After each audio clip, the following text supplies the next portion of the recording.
Welcome to Hope for Anxiety and OCD, episode 120.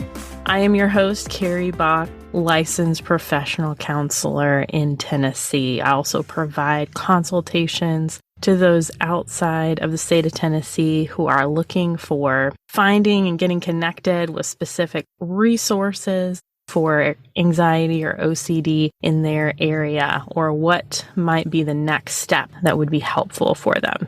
Today on the show, we're talking about being responsible or feeling this sense of responsibility for other people's feelings and behaviors, even though you're not responsible for others in that way. And that may be new news to you. It creates a lot of anxiety when we strive to try to control other people or try to manage their behavior. That can cause us a lot of internal stress. I want you to have peace and joy and be relieved for some of that. We're going to talk about 3 ways that you know that you're overly responsible for someone else.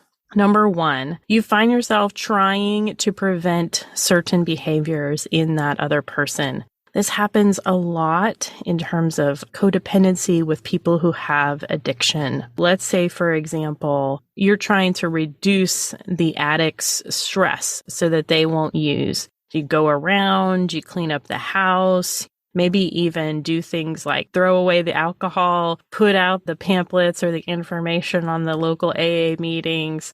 There's all these little things that you're doing to try to influence or control that person's behavior, trying to make sure that there isn't conflict so that they don't get upset. This also happens frequently if you're connected with someone that's angry, and you may know certain things that trigger that anger, certain things that are a tipping point, and so you hold back on saying things that may need to be said. You hold back on setting boundaries because you don't want to upset that other person and you don't want to have that anger unleashed on you. Here's the problem. People are unpredictable human beings. So even though we may tiptoe around the addict in hopes that they won't use, or try to create the perfect scenario for their sobriety, ultimately, they have to be the ones to take that responsibility on, to be able to surrender to God, surrender to,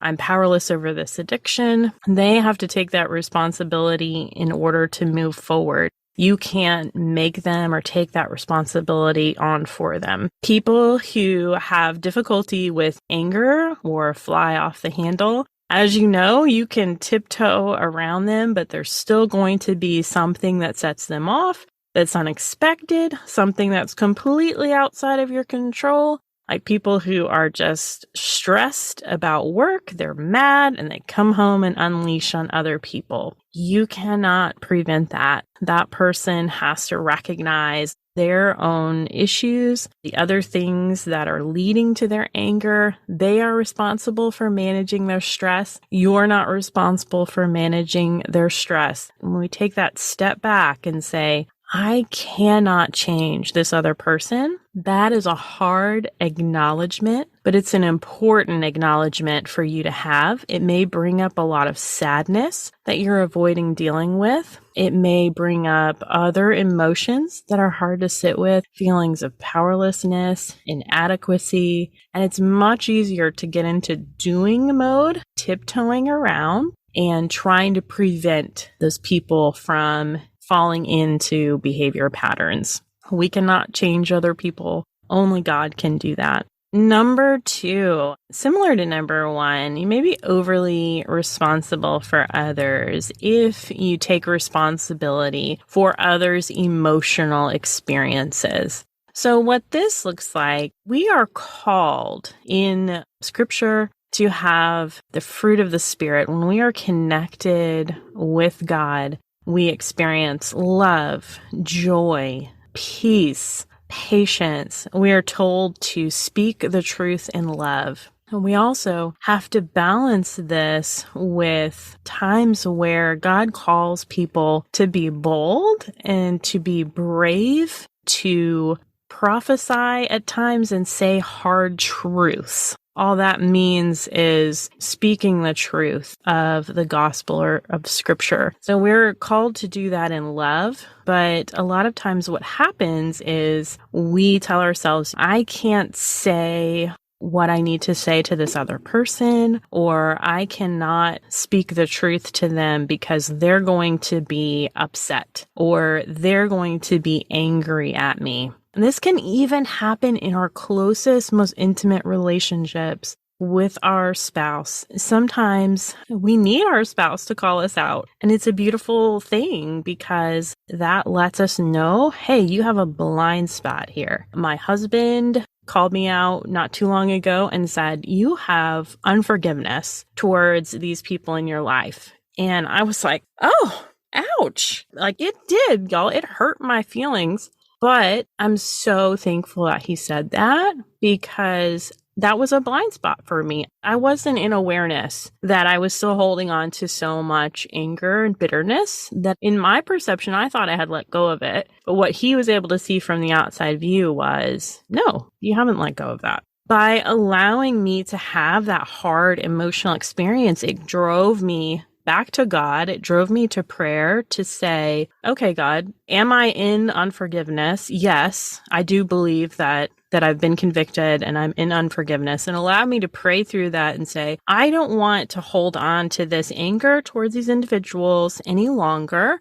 I don't want to live in bitterness. Yes, I believe what they did was wrong, and I've had my time to be angry about it. And now it's time to not continue to hold it against them and to let it go so that I can be at peace. These are also people that I want to continue in relationship with, and I want to continue walking side by side. As a result of that, I need to have a positive, forgiving and loving, gracious attitude towards these individuals. That was incredibly eye-opening, incredibly loving. But oftentimes what happens, even in Christian circles, is we say, oh, I can't set a boundary because that's going to hurt that person's feelings. Or I can't speak the truth and let them know that they're off course because they're going to get mad at me and they might not want to be my friend anymore. This is unhealthy in our lives when we take responsibility for other people's feelings and try to prevent them from having hard feelings, because sometimes we need to have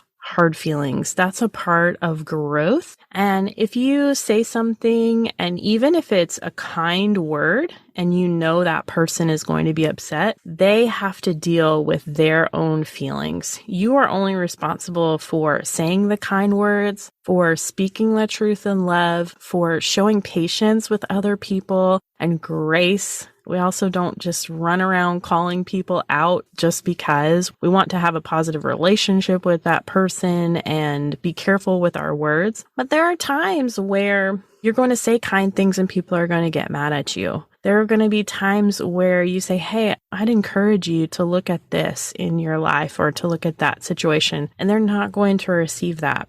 You have to know that you have done your part of what you're supposed to do.